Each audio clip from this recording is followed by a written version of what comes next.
Welcome back. I am so excited to be here. It's been a few months since I have had a COEXIST podcast. Was in Africa for the summer, had some things to take care of with Nisefu over the past few months, but I'm glad to be back in the saddle and welcome to COEXIST. This is a platform that I created. I'm the co-founder of a nonprofit a conservation foundation called Nisefu Wildlife Conservation Foundation based in Zambia. And we have a 10-person ranger team on the ground, and we're fighting extinction on the ground in Africa. And I know how hard it is to have a foundation. I know how hard it is to get the message out of conservation because we live in a very cluttered world with all this media happening, and we're just constantly bombarded by stuff. And so I'm so happy to give time and focus on people out there and organizations out there doing amazing work, doing God's work. And I have to tell you, my special guest is Jeff Kremer. And I've got to say a few things to set this up, Jeff, because I kind of feel like we were meant to meet. Oh, I appreciate that. Absolutely. And I feel like we're best friends already. I'll say from the get-go, you are one of the kindest, most sincere, genuine people I have ever met in any walk of life. Even with my few interactions with you, I see where you're coming from, and I see your soul, and I see your intention on this earth. And your intention to walk this planet is to make it a better place. Well, I appreciate that. Absolutely. My pleasure. And I'm so lucky to know you, and I'm so lucky to have this time with you. So backstory, last year, I had my dear friend, Bobby Brink of Lions, Tigers, and Bears on, and we were talking about this movie called The Conservation Game. And there was a big debut showing up, I believe it was in Santa Barbara, sold out. And I wish I could have gone, but I couldn't. But, you know, I've understood the exotic pet trade in the USA. I thought I knew it, but I only scratched the surface until I watched this movie. It is an award winner. It is won the Social Justice Award.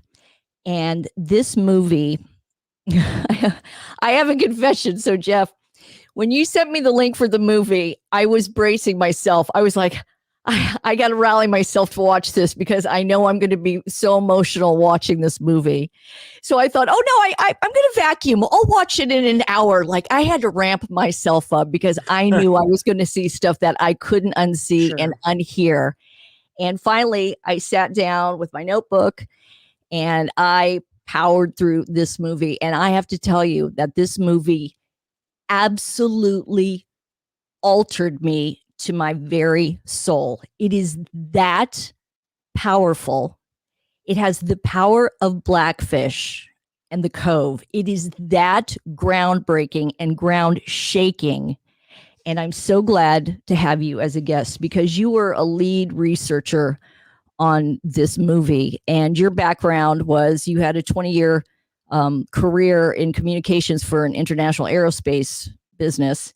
You worked with AZA, which is the Association of Zoos and Aquariums, for 20 years. So your passion, you've always had a passion. Like 35 years, you've just been working with wildlife and bettering their situation and their world. So Jeff, tell us how you got into this, how this amazing movie produced and directed by Michael Weber, and it's featuring a former police officer and firefighter named Tim Harrison. Like, how did these worlds converge?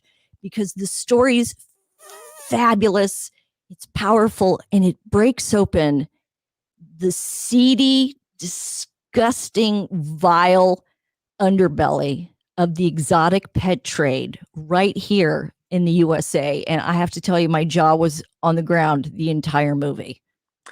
Well, I appreciate that. It's just how we all came together for the film is kind of similar to the story of how you and I came together, through a mutual connection. Bobby Brink, who's just a role model in the animal welfare world. And yes. I've had the privilege.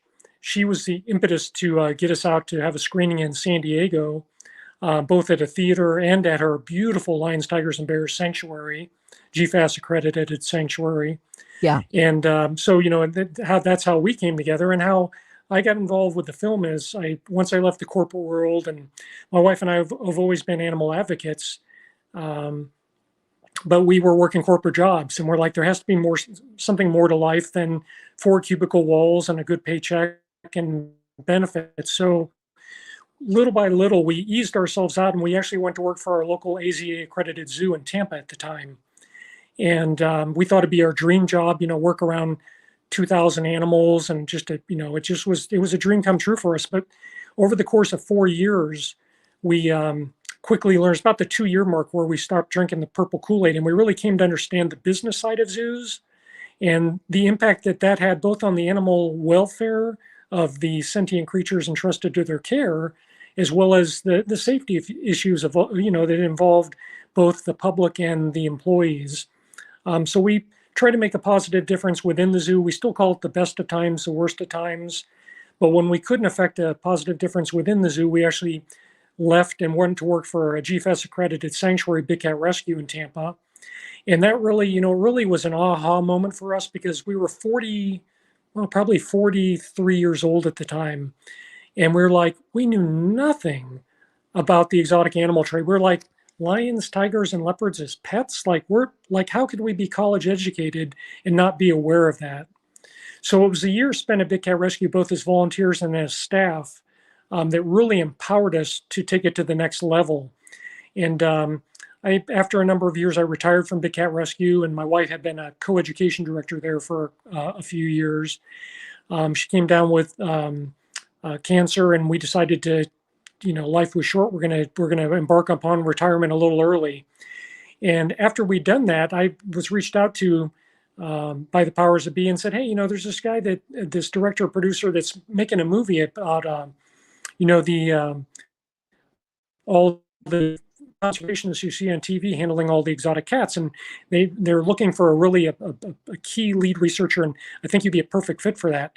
And I still have the original email from Michael Weber, and that's how I got introduced to Michael Weber. I knew him from The Elephant in the Living Room, which is an award-winning documentary, his first documentary, with Tim Harrison as the star in that film. And so it was a long, arduous. We worked over 4 years. Because it started out real simple, but it was a focus of coming together. What's our focus for the film? Let's narrow down the key conservationists that we want to investigate. Let's narrow down the number of cats we want to investigate. And so probably the first couple of years, year and a half, 2 years, Mike and I spent most of our time virtually, 24/7, just narrowing down that field of who we were going to research and what cats we were going to look for. The thing that there were so many jaw-dropping moments that I don't even know where to start, but I'll start with, you look at the numbers, there are 4,000 tigers in the wild, less than 4,000 tigers. And, we have 10,000 tigers in the US. I don't even know the number of captive lions. I'm sure it's pretty close because there are less than 20,000 in Africa. And that was the thing, is that my work has been so focused on Africa and the link to Asia and the criminal syndicates behind the poaching. And I was looking at those numbers, and I'm mad at myself for not being more deeply aware of the horror show that the exotic pet trade is, and the vast numbers. I mean, they're staggering. And I literally, every 5 minutes, my jaw would drop. And the thing that blew my mind is, here you have all these hosts, like animal specialists, like lion specialists, and all this stuff all over TV, reality TV. You had the freaking Tiger King debacle and nastiness of that, which we'll go into. But you have all these known faces and hosts and celebrities. And I have to tell you, so many of them are part of this sleazy, horrible industry that you would be shocked with the names that are involved. And the whole thing that kind of started, if I understand it correctly, is Tim and Michael and you wanted to track down the ambassador cats that would show up on TV shows and in, events and stuff like that. What happened to the ambassador cats after they were on the show? and the lies that were said by the host. Oh, they live in a beautiful sanctuary and their mom's in great shape. And then lies. Yeah. That was what was mind blowing. Yeah, and so the impetus for that was that when Michael Weber and Tim Harrison were making the first documentary, Elephant in the Living Room, the award-winning documentary, they came across the exotic animal auctions, specifically in Ohio, and they were baffled that they saw one of the faux conservationists that they saw on TV at the animal auction, and it stuck in Michael Weber's mind that there's something what are there. You doing here? Like, what are you doing at this thing? Right, right. So it's stuck in his mind. He wanted to do something with that, but again, he was making one film at the time, and so he put it away and kept it in the back of his mind. And fast forward to almost 4 years ago, he's like, we need to do something with this. And so Tim Harrison and Carney-Ann Nasser and Keith Gadd and Russ Muntz and I put together. Mike calls it the Wolf Pack, because we what you saw in the film, and I share in those heartfelt emotions that they evoked within you. I've seen the film. I see it every screening we went to across the country. I would sit through it because it would evoke those same deep, powerful emotions within me every single time. And I use those emotions not to give up, to say that we're not going to quit, and we're going to hold these people and these organizations accountable. And so what you see in the film is just the tip of the iceberg. And we had to narrow this down to just a handful of the biggest players. And we had to narrow down to specific cats. But I'm telling you, we have so much footage that this is just the tip. The number of cats you see is nothing compared to the cats we researched and tracked and documented. I want to play this segment here for a second. And let me see if I can. Oops, it's actually... You got it. Okay. I want to run this trailer here, and then we're going to talk about it. Great.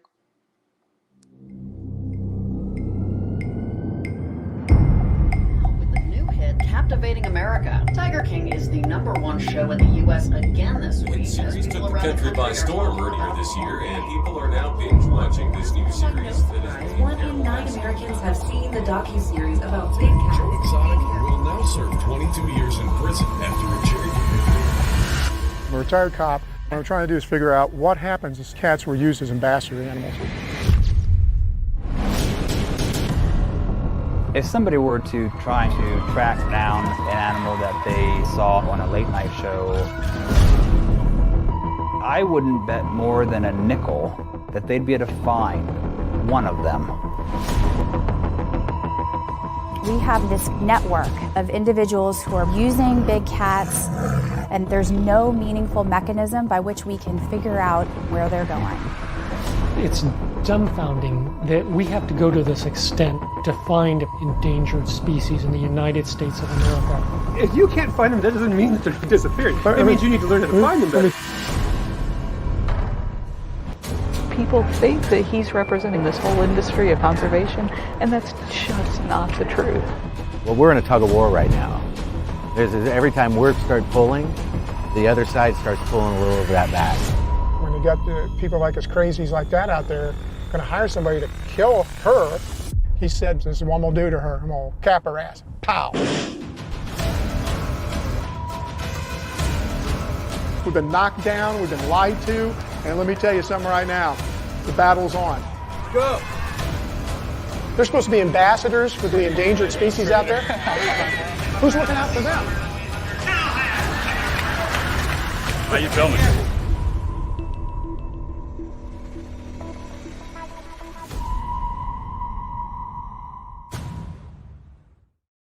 Wow. That trailer right there, you're right.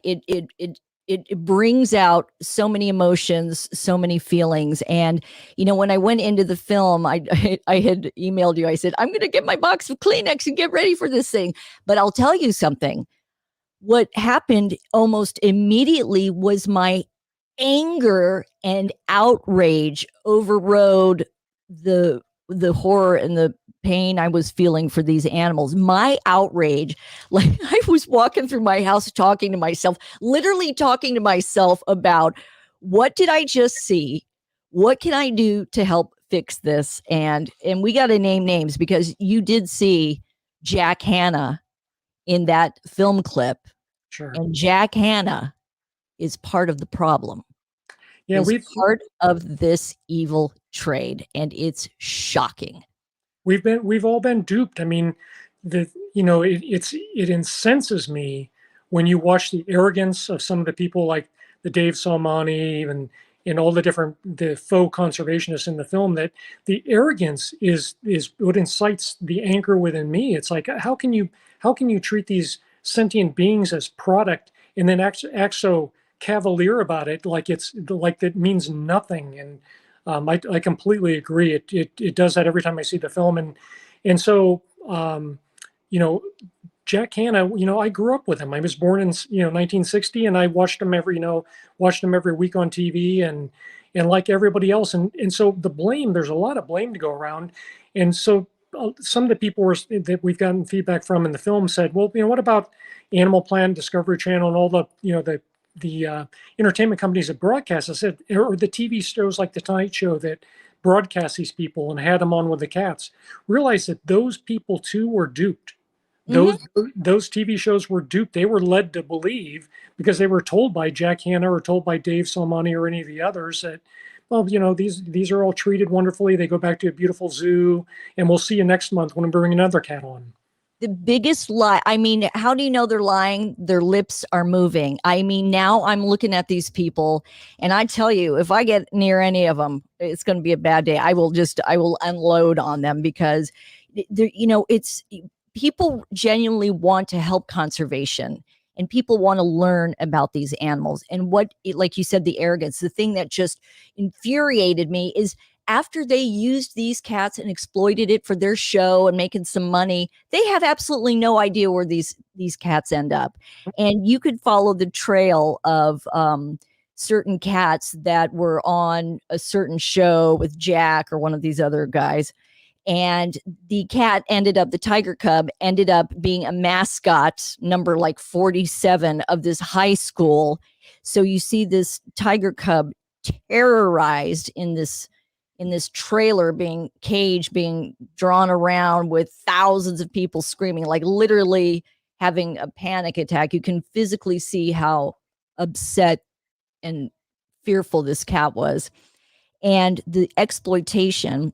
And the other thing that immediately registered with me is, whenever you go to a place and they say no cameras, red flag, where they had the exotic pet auction, and you think it was like, a carnival was going on. I mean, you just see all these animals jammed in cages, multiple animals in these small cages, and seeing where these majestic animals, and here, I'm fighting on the other side of the globe, trying to stop the decrease of lions, giraffes, rhinos, elephants, and I'm fighting Asia and the wildlife trafficking and all this stuff. And I'm looking at what's happening over here, and it's staggering. Like, I remember the one thing Bobby told me, Bobby Brink of Lions, Tigers, and Bears. She said, you can buy a tiger out of a classified ad in Texas. I want a tiger cub. Okay, so you have all these people who are not prepared to have a tiger that all of a sudden becomes 1,500 pounds. What happens when they grow up? Oh, wow, they injured somebody or killed somebody. They don't think it through. They want the novelty of it, and stupid shows like Tiger King and that buffoon Joe Exotic. I mean, the reality shows just have warped our sense of what's real and what's not real. And so it's so widespread. It's everywhere. It's everywhere. I think it's always, as long as I've been in animal welfare initiatives, the two common factors that drive the entire industry are the same factors. They remain the same, and that's ego and money. Yeah. So either somebody's getting a lot of attention for having an exotic, and it doesn't have to be just an exotic cat. It can be a kangaroo or a primate, or they're making a lot of money off the animal. And that's the problem. Is we, in our country, obviously, all sentient animals are treated as product or as a piece of something, not as an actual sentient being. It's a commodity, and until we change that way of thinking as a society, we're going to continue to be battling an uphill battle. But we see the wave term. You mentioned when you mention, they're lying when they tell you no film or cameras. Mhm. That was a common denominator. As you have to realize that as Tim would go up and approach these, whether it be Jack Hanna or Boone Smith or Jared Miller or Dave Salmani, they obviously they talk amongst themselves. They probably figured out, a year into it that something was up. They didn't have any idea, but that they started circling the wagons. Yep. So as we continued filming, and Tim Harrison and Michael Weber and the crew would go out, we saw their behaviors and what they would tell the crowds change exactly what you saw there. We saw them at we're going to make the movie, but it was a powerful cut with Grant Kremer, the notorious animal exploiter out of Pennsylvania, and he was at a little carnival type fair in a small town the day after that football game that you see in the film. And I had tracked him down, and so I called Mike on the road and I said, hey, listen, I don't know how far away it is, but after the football game, Grant's going to be over at this little town for a little town fair, and I'd really be interested to see if he's going to have all of the tiger there, or if he's going to have one of his black leopards. And he says, it was a several hour swing, but they went over and taped there, and he had the black leopard, full grown black leopard, in the back of a van in a little crate like you'd buy at PetSmart. And but in that film, the footage that they caught there at the festival, he points straight at him and says, "Oh, folks, no cameras or no video recording." So they caught on, and they were trying to restrict what we were capturing. Yeah, and the feel I got with those guys, and let's name names. The names that I got from the movie are Sam Mazzola, Terry Thompson, Cindy Huntsman, Grant Kemmerer, Jared Millar, and what's it? Dave Salmani, is that the name? Yeah, so the first two you mentioned there, I believe they're deceased now. Okay. Sam Mazzoli, he's deceased, I believe, and then Terry Thompson's the infamous, the gentleman. Well, I won't call him a gentleman. The notorious animal exploiter that let all his animals loose in Zanesville a decade or more ago, and let them all out, and most of them shot and killed. Then everybody else after that, it's that in the pecking order of faux conservationists, the order would be Jack Hanna, at the top of the rung. Dave Salmani would be again Jack Hanna, who is world renowned for his work on TV, work at the zoo, all that stuff. Jack Hanna is in the muck and mire, and he's perpetuating this sleazy underground business. And I'm shocked. Yeah, and it has so many different terrible tentacles to it, because when the movie came out, we respectfully so you were correct, and we world premiered it at the Santa Barbara International Film Festival, and we won the Social Justice Award. One day, the very next day, Jack Hanna's family comes out with the announcement that he's been diagnosed with advanced, dementia, probably Alzheimer's, and he's never going to make public appearances again.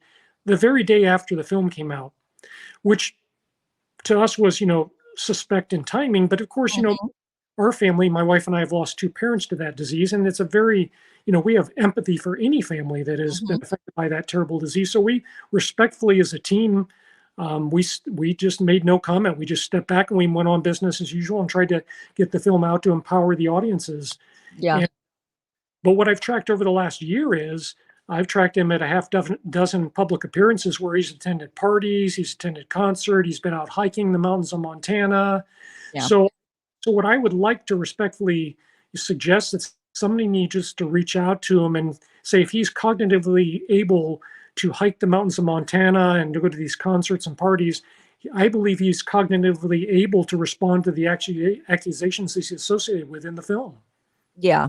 So let's talk about the legislative part. So the Big Cat Safety Act, who initiated it? I know it's gotten through the House of Representatives, right? And we're waiting for the Senate on this. And tell us about what this act does.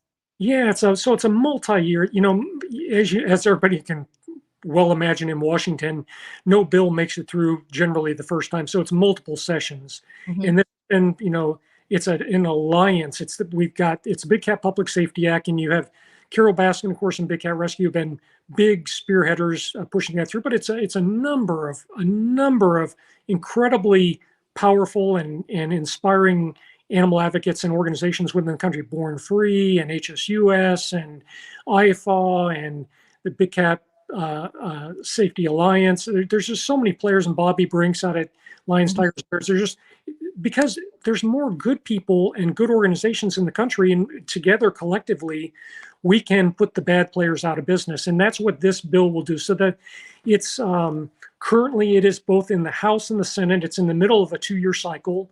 The House, it's doing phenomenal. It passed the House in the last session, but again, it ran out of time for the Senate. So it was reintroduced in the beginning of 2021, both in the House and the Senate. In the House, it's got, I think, over 250 co-sponsors. In the Senate, I believe there's about 46 co-sponsors. The Senate's an uphill battle, but the momentum's there. This is the time. The time is now.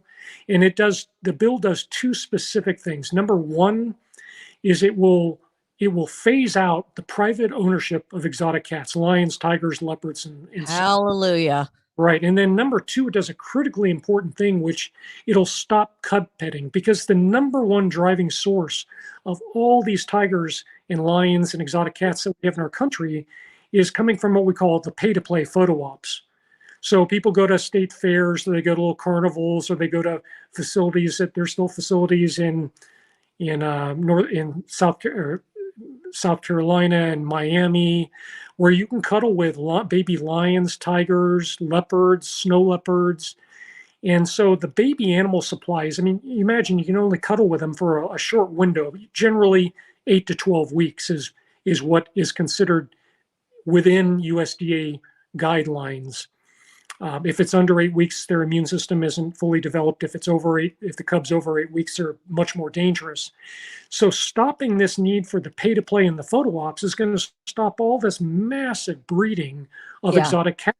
Those 2 things over time will just shut this whole dark industry down. Yeah, it's like the puppy mills of the exotic trade. They're just cranking them out. They're not healthy. They're not all sorts of stuff. And in that movie what was so tragic were the story of those snow leopards, which are critically endangered.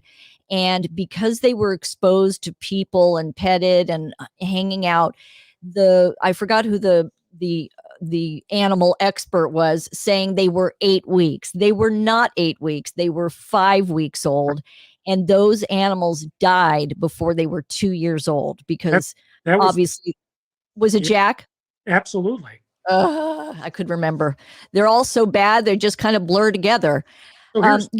So, and that's an issue that we have overseas, that a lot of organizations, like ours and stuff like that, are really imploring to have the places where elephants are painting or cuddle with an elephant. You know what I mean? This is just not right. This is not right. We are trying to save these animals from extinction, and exploitation is just another layer of stuff we have to deal with. And it's happening here. So again, it sounds really neat if you've got kids. Hey, let's go pet a baby lion. And I mean, who wouldn't want to? But as I always say, if you pull back the black curtain behind that cute little animal and see the wreckage behind what really happens with these animals and where they go, and just every possible awful thing that happens, you will think twice before participating and giving your money to these people that just use these animals. That's all they do. They are a money machine, and they don't care. And that was the one thing, the takeaway with those ambassador cats. Nobody knew where they went. Nobody cared. So you have all these animals that there's no data on. There's no record of who went where. Are they alive? Are they dead? Some of these ambassador animals, if you think a sanctuary is a 10 by 10 cage in somebody's garage or an industrial park, the insanity of this, the insanity and the depth of the deception that goes on. So when will this bill go through the Senate, and so it's going to eliminate the backyard breeders? What about the current sanctuaries that are not up to speed, that they're not accredited and all that stuff? What will happen to them? Yeah, so this bill is strictly focused on private ownership. The sanctuaries are going to still exist. The the roadside zoos, unfortunately, are going to still exist, but what's going to do is the roadside zoos are only breeding, the bad ones are only breeding because, again, the baby cubs are bringing in the public to take their pictures. Well, if you take away the ability for them to sell those photo ops, they lose the incentive to need to breed animals. So slowly it's going to grandfather the whole industry out of business. We talk about evolving, you say, wouldn't you love to? We all would, right? But it's not 1950 or 60 anymore. And so as society evolves for the better and zoos evolve, I truly believe have evolved for the better, but it still needs to continue evolving and to improve. And to take it to the next level, when you mentioned that about the deceit on TV, misleading about the ages of the cat and thing like that, the place in the snow leopards in particular is a core for me. Since I worked at a sanctuary, they had several snow leopards. Jack said that, if you hear the babies cry, don't worry, folks. We don't take them away from their moms. We don't do that. I have specific footage that I keep to this day. The facility in which Jack Hanna in the Columbus Zoo obtained the snow leopards, Tanganyika Wildlife Park in Kansas. I have footage to this day where they took baby snow leopards off-site for a little, like a Comic-Con event. And this cat looks dead. I mean, it looks lifeless. And the little boy and his father, little boy says, "Oh, when does it leave its mom and its dad?" And the handler from Tanganyika Wildlife Park, she says, "Oh, well, they don't stay with their mom and dad. It's 7 to 10 days old." Get this, 7 to 10 days old. We pull them from their moms. I mean, that's where Jack Hanna and the Columbus Zoo got these snow leopards and then disposed of them like they were garbage. Yeah. And so why can't we shut down this dump, this Tanganyika place? Why can't we nail them on something and shut them down? So like if you and I, drove along, we saw a roadside zoo and it was deplorable. Most people are going to see a roadside zoo and they're going to say, well, that's horrible, right? The ones that I find more dangerous are the ones that are well polished and do it pretty slick. And there's a number of those. One, Tanganyika Wildlife Park is one. They participate hand in hand with the AZA. They have species survival programs where they still ship, different species of animals around the country to both AZA, ZAA, Zoological Association of America, and roadside zoos and private individuals. So it's still legal. The USDA and the government consider it legal. There's, in Myrtle Beach, South Carolina, it's notorious Doc Antle, where you can go and literally on a daily basis cuddle with dozens of exotic cats and primates and elephants and everything else. And then the same thing, Mario, in the Wildlife Foundation in Miami. It's still legal. That's the reason. So here it goes back to the Big Cat Public Safety Act. If we make it illegal to pose with these exotic baby cats, we take away the incentive for all these places, the ones that do it well, the ones that look horrible. We take away their incentive to do it. Mm-hmm. So going back to, so we're trying to expose the underbelly of this seedy trade, and we're seeing you've got wonderful sanctuaries, like we said, lions, tigers, and bears, which these animals are treated with such respect and such compassion, and victims of roadside zoos, or like the guy who released the animals in Ohio, capturing some of those animals and giving them a chance. I wish the whole country was filled with places like that, taking care of the animals that have just, whatever's happened, whatever situation. So I'm my special guest here is Jeff Kremer, and we're here talking about this just insanely powerful movie called The Conservation Game. I promise you, if you watch it, it will alter you. It will literally alter you to your foundation. And I don't care how strong you are, you will be altered, and you will rethink your behavior and your views of wild animals and exotic animals in this country, and maybe even globally. So if I'm just the average citizen, I know a little bit about pet trade. I've seen the roadside zoos and the circuses and stuff. What few things would you impart to people to be aware of? Just easy things that they can start right now in order to better the life so these animals don't live in a complete hellhole? Yeah, great question. It's, because, knowledge is empowering, and I'm all about, my mantra for decades has been degrees of good. If we just do a little better, each of us every day, the whole world becomes a better place for both humans, the animals, the planet. And so, zoos aren't going to go anywhere. So what I encourage people to do is, if they want to go to a zoo, make sure it's, not that I'm a proponent of zoos, but make sure it's AZA accredited. Stay away from the roadside zoos, stay away from the ZAA accredited zoos. If they're going to visit a sanctuary, sanctuary is not licensed. The name is not licensed, so they use that real loosely. So make sure that the sanctuary is actually accredited by GFAS, the Global Federation of Animal Sanctuaries. And both those organizations have databases online where you just type in your geographic location, you can pull up good places. And then what I encourage you to do is, even within those organizations, make sure, double check yourself.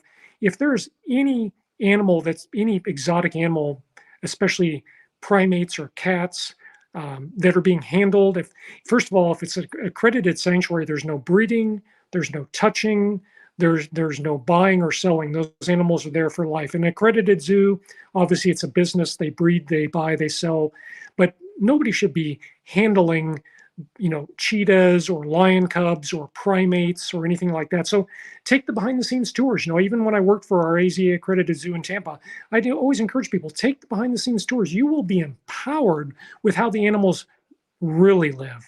They don't stay in, most of them don't stay in their beautiful outdoor enclosures that the public sees them during the day. They get locked up in night houses overnight. That's how a zoo functions.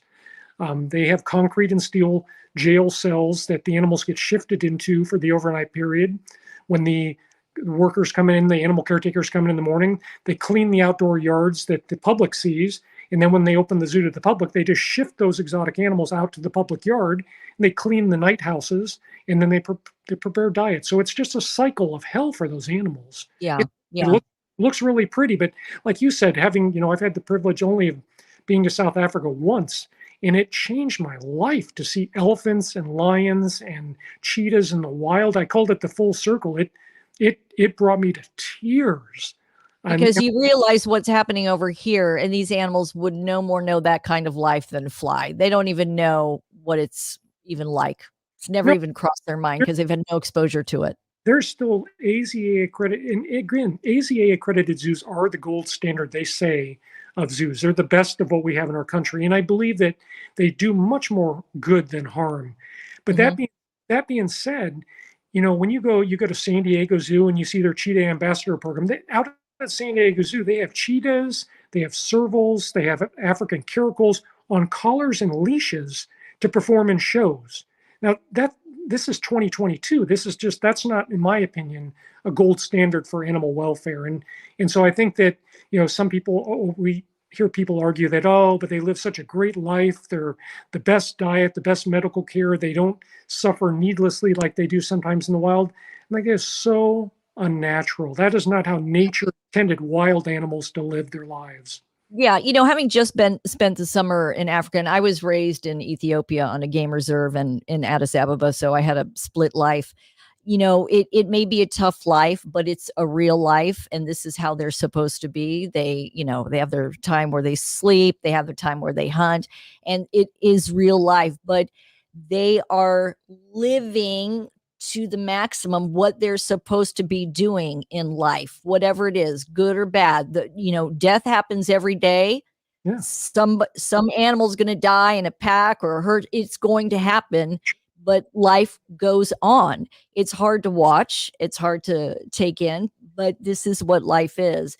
And life, in a cage and in an enclosure, they'll never know their entire life what they're supposed to be. They're living a false life. Yeah. And I think the misguided message again, zoos are a business.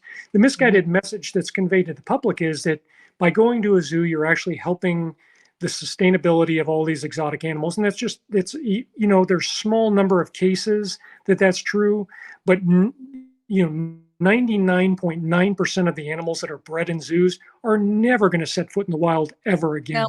So the solution is preservation of habitat. and it's all attainable if we just redirect our resources towards making that happen. And we as a good community in the worldwide community, if we collectively work together, we can accomplish that. But you have to draw the line. So I encourage people to be a part of that. Go to a real easy way to help to support the bill is the Big Cat Act. So bigcatact.com. And in 2 minutes, you can send your legislator a message or a phone call and be a part of that legislation. And again, the film, we've got some really exciting, I'm very hopeful. I just chatted with Michael Weber, the producer director, last night. And he hopes to have some very exciting news to announce probably within the next week or so for all of our fans in the U.S. So stand by, stay tuned. So excited. I'm so excited.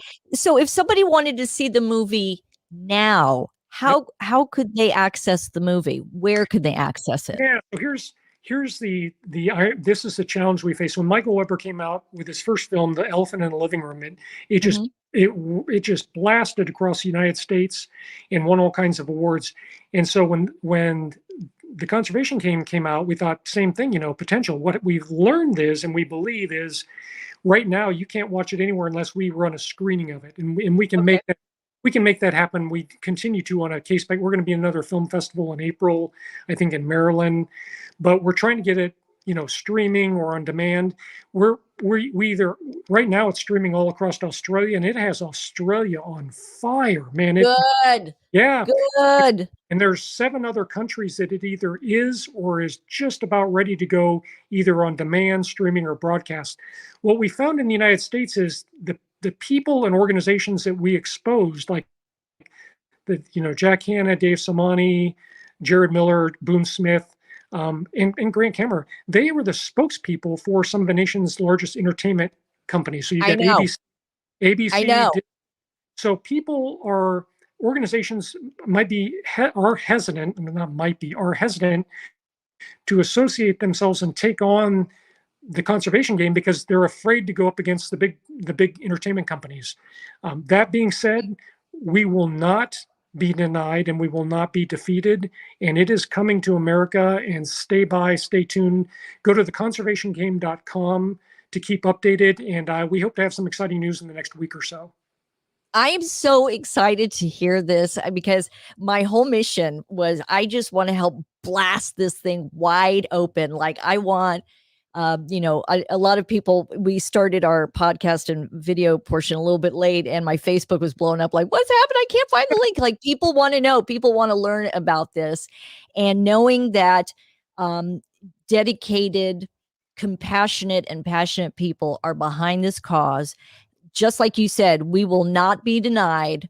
We're pushing forward and watch out because whether you're a big name or not, we're coming after you because your game is up. Like all these names that we've talked about, your days are numbered. Bye-bye. Don't let the door hit you. Literally. We are so grateful to you and Bobby Brink, all the wonderful people out there that are like-minded, because singly we're not going to win that marathon for the animals. They have no one to carry their voice but us, but collectively, again, we will not be denied or be defeated. And we're grateful for you and all of your like-minded fans, and for Bobby and her supporters and all those across the country. They've been begging us to get the film out there because, like you said, once you watch it, you're changed. It changes my life every time I watch it, and it really, those are only words, but like you said, when you see it, it hits you to your core, to my soul. How did Tim, again, Tim Harrison is the star of this documentary. He's a former police officer and firefighter.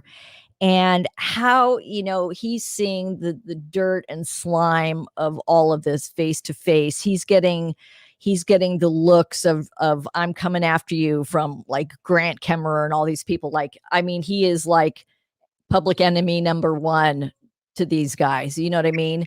So he is going into the lion's den, pardon the pun, but it's a tough industry. I find myself getting overwhelmed in conservation over in Africa. How do you keep steely and stay strong when you combat the worst of humanity every single day? Like, how do you push through it, because it's hard. It's heartbreaking and soul shattering. I find days where I feel like I don't even want to get out of bed, but I have to. So how did you guys process, the more you dug into this, the dirtier it got? How did you cope with all of this? Yeah, it didn't hit me fully until I actually got to attend a screening and see the film in full. And I have to tell you, it was like having a form of post-traumatic um, shock. Stress. Yeah, Yeah. it was and so a couple of lines and a couple of avenues we took. One is, first of all, you can't defend wrong, and it would be an injustice to just say, I can't do it, and we'll let these guys go on and do what they're doing and exploit all these animals, because there'll be generations of new animals they're going to Yeah. be exploited. And two, to quote my one of my colleagues and friends in the film, it says, well, you got to start somewhere. So when I was at Big Cat Rescue, and we had at one point, we had over 200 exotic cats that were rescued, and you lose them. They're older, they've been exploited, they don't all live as long as you'd like, and you have to. I treated it as one sentient creature at a time. So if I look at the whole mass of them and I'm like, oh, I am totally overwhelmed, I'm not going to be influenced, I can't do it. But if I can refocus and narrow my focus down to one or two sentient creatures at a time, I can survive it and recharge myself. And all you have to do is look in their eyes. I mean, how can you turn away from that? Yeah, I'm so glad you said that, because actually that is my motto. I had to do that, because if I look at the big picture, I'm paralyzed and I'm overwhelmed. But I'm like, you know what? I'm just going to focus on the Nsefu sector in Zambia. I'm going to do the best I can here with my partner and my team. And, we're having a huge impact in the sector, doing this on like $5 and a stick of gum, but you got a lot of passionate people behind it. So you can like move mountains when you have people who believe in it. And you're right. You have to put your eyes down on what you can do and what you can control, because if you look up to the big picture, it literally overwhelms you. It overwhelms you. Yeah. But let me interrupt for 1 second.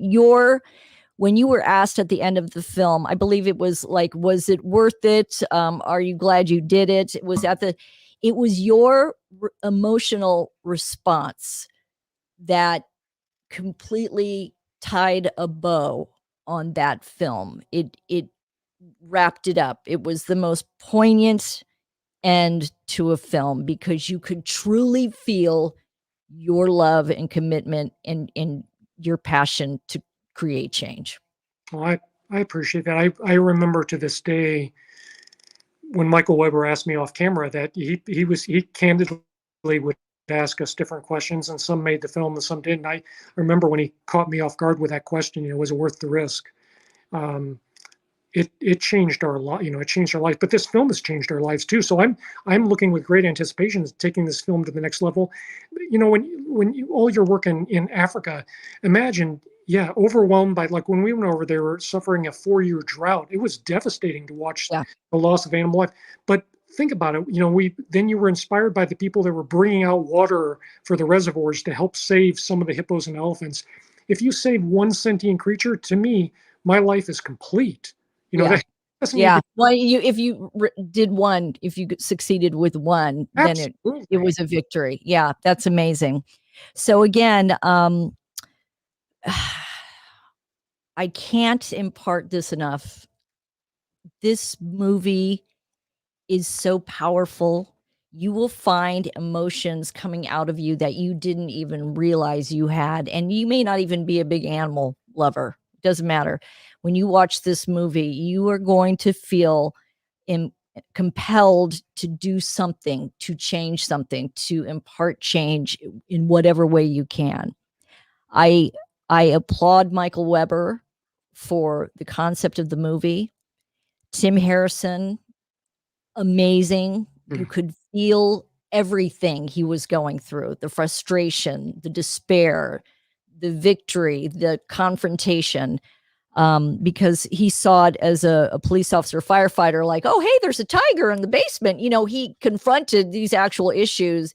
And then when you pull away the curtain and you see the real horror story going on, I think everybody involved with this movie,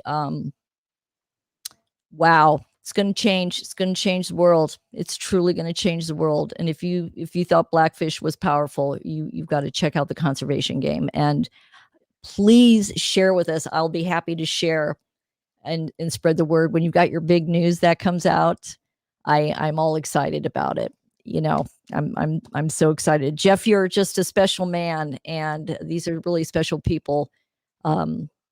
Seeing a problem, seeing a crisis, and doing something about it, doing it with their heart, with their passion, and that we got to spend some time on COEXIST. What a way to break open 2022. You know what I mean? With power.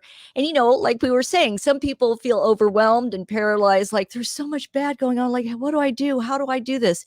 One step. Take one step. You can email me at COE at nsefu.org. That's nsefu.org. If you've got a question, hey, how can I help? How can I reach Jeff? Whatever you need, this is why I'm here. This is what I'm on this planet for, is to help, to support, to create change. I'm here to change the world. Jeff's here to change the world. Join us. We'll help you find your passion. We'll help you find your avenue of what you want to do. And again, when the movie is able to be more accessed, if there's another screening somewhere, let me know. I'll share it with anybody who happens to be in a particular area. But any news about this, congratulations on the awards that you won for it. Again, in conservation, it's a big world, but it's a small world in conservation, because here linked with Bobby, and then Tara Rutter said, hey, you need to talk to Jeff Kremer. I'm like, oh my God, I'm supposed to meet this man, and I'm supposed to have this podcast with you and this audio. So I can't wait to meet you in person. Please give my very best to everybody. And thank you for being such a great guest, Jeff. You're an amazing man. I'm really proud to know you. Well, I know that I speak for everybody in the conservation game team. We're grateful for your support, Co. And yeah, we will empower, and we will make a difference. And thanks for your part in all of that. For in the U.S. and around the world. Well, come out to Zambia. We'll show you the ropes out there. You can see what's going on out there. Listen, trust me, we will take you up on that offer. It's a date. I can't wait. So once again, thank you so much, Jeff Kremer of the Conservation Game. Thank you, Michael Weber, the producer and director, Tim Harrison, and all the participants in this fantastic movie that's going to change the world. The exotic pet trade is ending as we know it. The bad guys, bye-bye. Hit the bricks. We don't need you anymore. And let's do something that's worthy and important in the world. Let's start today. That's what it's all about. So this is COEXIST, and I'm your host, Co Lewis. I'm the creator and host of it. And Jeff, thank you for your time. We'll be in touch soon. Promise? Take care. I promise. Be well. It's a date. All right. Thank you so much for watching, and thank you for listening on IQ Podcasts. I really appreciate it. And do me a favor, friends. Please share this show with your friends. Please share the podcast at iqpodcast.com, because this is an important show, and we can really create change on a grand scale. So please share it with your friends. Let's change the world together. All right. Have a great day. Thanks. Bye, Jeff. Take care.